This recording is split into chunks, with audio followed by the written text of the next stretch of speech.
purgé, puis c'est ce qu'on entend sur le plateau. Oui. Vous êtes d'accord avec ce côté binaire ou c'est plus compliqué que cela? C'est très compliqué du fait de l'agrégation de tout le monde qui est là, c'est évident, mais en substance, c'est ça. C'est deux camps qui s'affrontent. Moi, je vais vous dire quelque chose. J'étais il y a 2 ans à peu près, avant que les hostilités commencent en Syrie. Je me trouvais en Angleterre par hasard pour d'autres choses, pas du tout de la Syrie.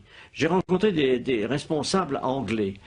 Et quelques-uns qui sont mes amis m'ont avoué, en me sollicitant, qu'il se préparait quelque chose en Syrie. C'était en Angleterre et pas en Amérique.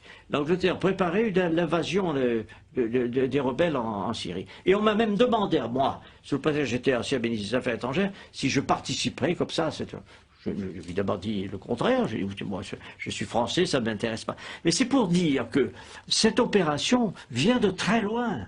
Elle a été préparée, conçue, organisée. Dans quel but Excusez-moi, dans quel but? L'idée de le renverser Bachar, c'était quoi le but? La finalité? Mais dans le but très simple, de destituer le gouvernement syrien, parce que dans la région, il est important de savoir que ce régime syrien a des propos anti-israéliens.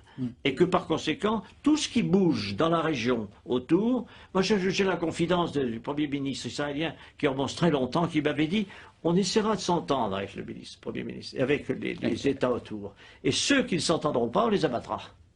C'est une politique, c'est une conception de l'histoire. Pourquoi pas, après tout? Mais il faut le savoir. Frédéric